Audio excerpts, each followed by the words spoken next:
नमस्कार, capital TV देख रहे हैं आप। मैं हूं आपके साथ पूजा। ब्रेकिंग नाउ में बड़ी खबर आपको बता रहे हैं। असली हाइड्रोजन बम तो कल दिल्ली हाई कोर्ट में फूटा है, जिसकी खबर सामने आ गई है। और ये खबर कांग्रेस पार्टी और 2006 की तत्काल यूपीए सरकार को कटघरे में खड़े कर रही है।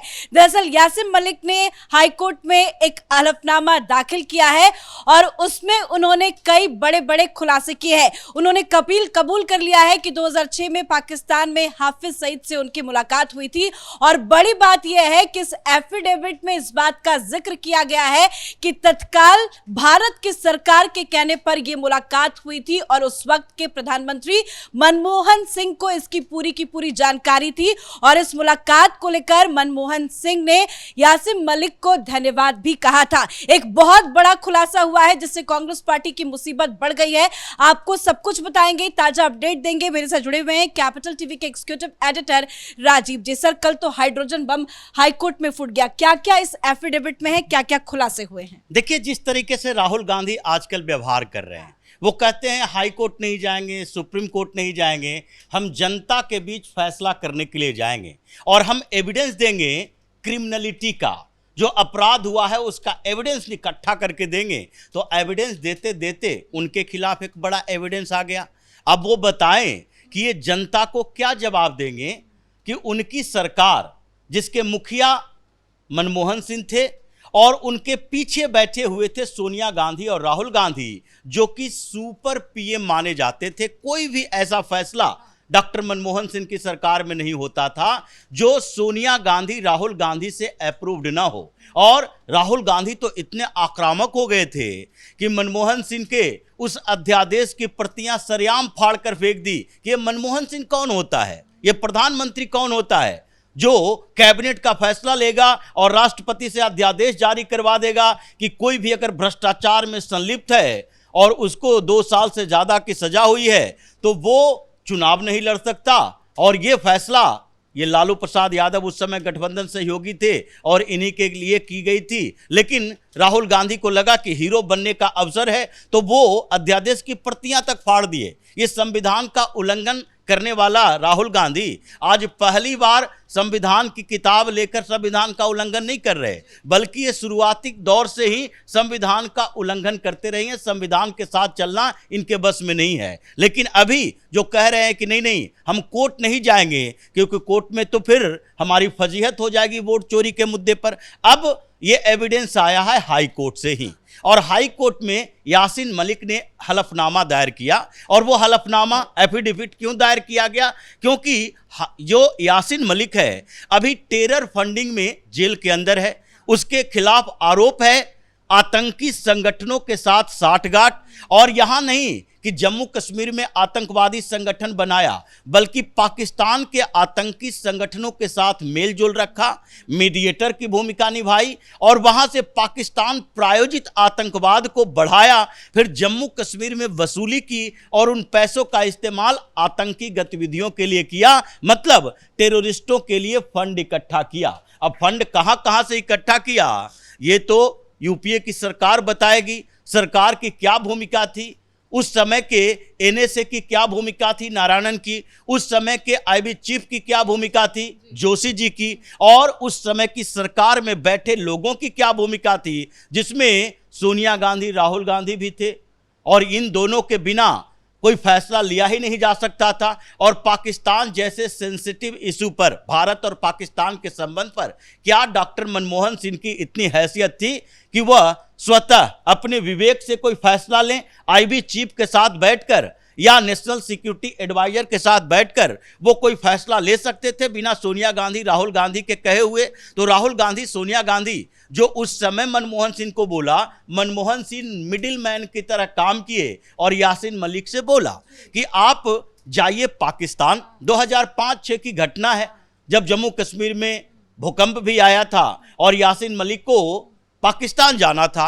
उस समय इन लोगों ने पूरी के पूरी बैटिंग की और मनमोहन सिंह ने आईबी चीफ को पहले भेजा इनके पास, जोशी ने मुलाकात की और यासिन मलिक से कहा कि देखिए आप जा रहे हैं पाकिस्तान तो एक काम कीजिए, आतंकी संगठनों के साथ मुलाकात कीजिए और उनसे सीज फायर शांति वार्ता की बात कीजिए, क्योंकि आतंकी संगठनों के साथ बातचीत किए बिना पाकिस्तान के साथ रिश्ते नहीं सुधारे जा सकते, उसके साथ संबंध बेहतर नहीं किए जा सकते। अब आतंकी संगठनों से मुलाकात की बात हुई, यासीन मलिक पाकिस्तान गया और वहां पर हाफिज सईद ने इसके लिए पाकिस्तान में भारत के खिलाफ काम करने वाले सारे आतंकी संगठनों का एक सम्मेलन बुलाया और उस सम्मेलन में यासीन मलिक गया और उन लोगों ने मनमोहन सिंह के संदेश को उन तक पहुंचाया कि भारत की सरकार आतंकी संगठनों के साथ सीधी बातचीत के लिए तैयार है, आतंकवादियों के साथ, उसी हाफिज सईद के साथ जो 2 साल बाद मुंबई में इतना बड़ा टेरर अटैक करवाता है। 2006 की घटना, 2008 में मुंबई में टेरर अटैक हुआ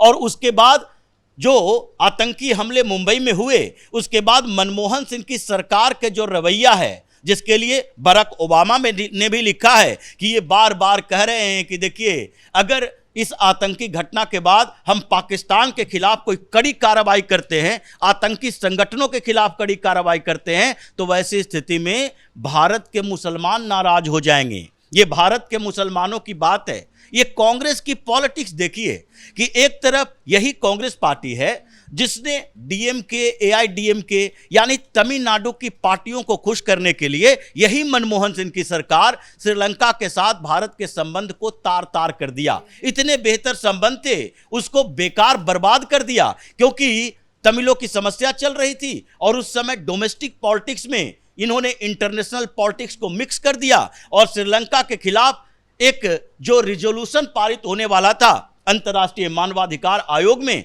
उसमें भारत ने श्रीलंका के खिलाफ वोट कर दी और श्रीलंका वहां से उठा और फिर चीन के गोद में बैठ गया। हम्बनटोटा बंदरगाह डेवलप करने के लिए चीन को दे दिया। भारत और श्रीलंका के बीच वहां से संबंध जो खराब हुआ, उसके बाद 2014 के बाद ही थोड़ा धीरे धीरे पटरी पर आया है और अब बेहतर संबंध है। उसी तरीके की बातें हैं इनकी कि पाकिस्तान में उस समय आतंकी संगठनों की मीटिंग हो रही है और वहां पर यासीन मलिक इनका एम्बेसडर बन के गया है, दूत बन के गया है मनमोहन सिंह का, मतलब राहुल गांधी का। तो अब तो ये सीधा जा रहा है कि आपने आतंकी संगठनों के साथ बातचीत की बात की और उस बातचीत में क्या भारत की तरफ से ये टेरर फंडिंग के लिए उन लोगों को नहीं कहा गया? क्या ये नहीं प्रस्ताव दिया गया कि हाफिज सईद, तुम भारत के खिलाफ कार्रवाई बंद कर दो, हम तुम्हें 1 करोड़ रुपया देंगे, 10 करोड़ रुपया देंगे? क्योंकि आतंकी संगठन जितने हैं पाकिस्तान के अंदर, जो पाकिस्तान की सरकार को भी ब्लैकमेल करती है अगर उसे पैसा नहीं दिया जाए, यही हाफिज का ये चेला चपाटा इन लोगों ने अभी बोला है कि जब भारत ने ऑपरेशन सिंदूर के समय बहावलपुर के कैंप पर हमला किया था, तो उस समय सीधे असीम मुनीर के तरफ से आदेश आया था कि इनके जनाजा में सारे कमांडर शामिल होंगे। मतलब आतंकी संगठन, पाकिस्तान की सेना, पाकिस्तान की सरकार, ये सब एक दूसरे के साथ मिले हुए हैं। तो ये कैसे मान लिया जाए कि भारत ने या उस समय की सरकार जो मनमोहन सिंह की थी, जिसमें सोनिया राहुल का भी नाम आएगा, इन सारे ने मिलजुल कर ये एक प्लान बनाया होगा कि आतंकी संगठन जो काम कर रहा है पाकिस्तान में, उन लोगों को 150 करोड़ रुपया दे दो और पैसे से शांति खरीदो।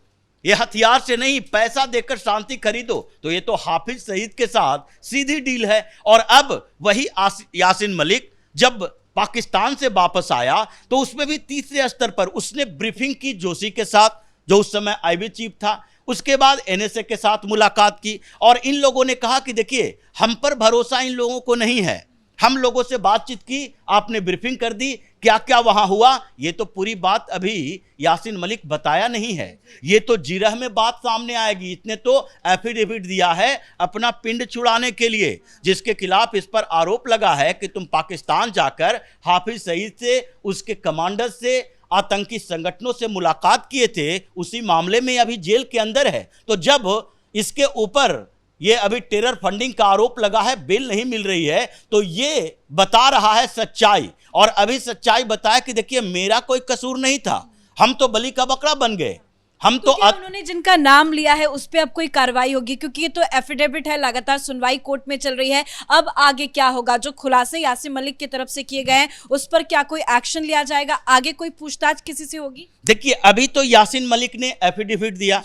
उस एफिडेविट के बाद अब सरकार की तरफ से चाहे अटॉर्नी जनरल जाएं, या सॉलिसिटर जनरल जाएं या फिर जो भी वकील वहां पर जाएंगे उस एफिडेविट पर सवाल करेंगे कि वहां पर डील क्या हुई, किनकी क्या भूमिका थी, और सरकार के अधिकारी चाहे एनएसए हो या आईबी चीफ हो, ये सब सरकार के अधिकारी हैं। इसे जो कहा गया पॉलिटिकल लीडरशिप के तरफ से वही काम इसने किया। लेकिन पॉलिटिकल लीडरशिप की बात है, अब डॉक्टर मनमोहन सिंह तो है नहीं, लेकिन उनके इर्द गिर्द काम करने वाले तो लोग हैं, और अब इन लोगों से इस बात के लिए अब जवाब देना पड़ेगा कि आप लोगों ने आतंकी संगठनों के साथ कौन सी डील की थी, और वो डील कौन सी थी जो ये बार बार कहता है।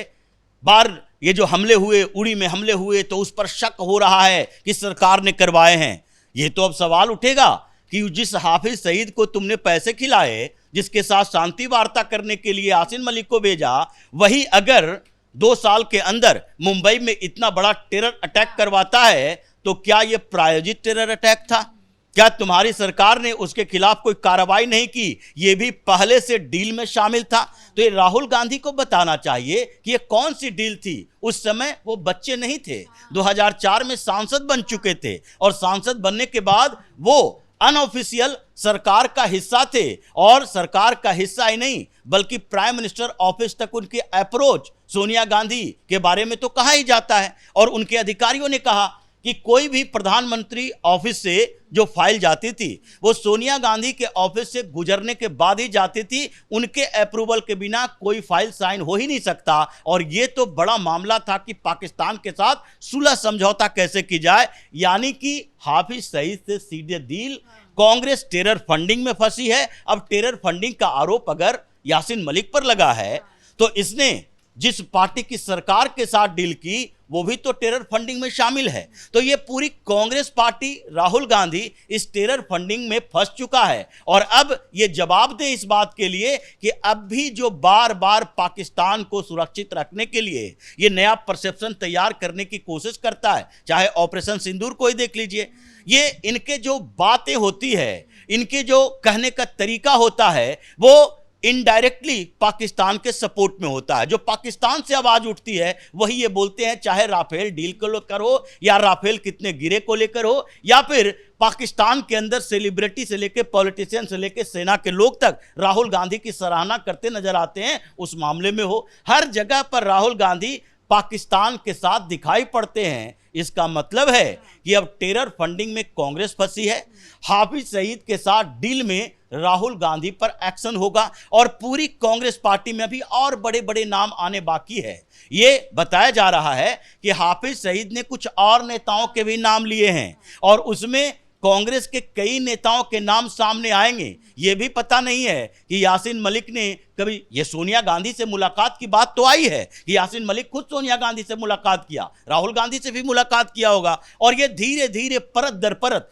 जैसे हाई कोर्ट में इसकी सुनवाई होगी, एक एक कड़ी खुलेगी, और उसके बाद ये राहुल गांधी अब ऐसा फंसा है कि वोट चोरी तो छोड़ दीजिए, ये तो आतंकियों के साथ डील कर रहा है, तो आतंकी कनेक्शन सामने आ रहे हैं। तो इस मामले में अब कांग्रेस पूरी तरह से एक्सपोज हो चुकी है। धन्यवाद सर जानकारी के लिए। तो 26/11 का मास्टरमाइंड, लश्कर तैयबा का संस्थापक हाफिज सईद के साथ कांग्रेस की डील सामने आई है। बड़ा खुलासा यासीन मलिक की तरफ से किया गया, और ये खुलासा इधर उधर नहीं, सीधा कोर्ट में हुआ है। कोर्ट में जो हलफनामा दाखिल किया गया उसमें 2006 में पाकिस्तान में हाफिज सईद और यासीन मलिक की मुलाकात का जिक्र किया गया है, जिसमें यासीन मलिक साफ साफ कह रहा है कि यह मुलाकात कांग्रेस पार्टी के कहने पे हुई। तत्काल सरकार यानी कि यूपीए की सरकार उस वक्त थी, और प्रधानमंत्री थे मनमोहन सिंह, उन्हें इस पूरी मुलाकात की जानकारी थी, और मुलाकात हो जाने के बाद मनमोहन सिंह ने यासीन मलिक को धन्यवाद भी कहा था। अब धीरे धीरे जैसे जैसे सुनवाई आगे बढ़ेगी, बड़ा खुलासा भी होगा, और कांग्रेस के तमाम नेता भी बुरे फंसेंगे। इस बड़ी खबर में मेरे साथ फिलहाल इतना ही।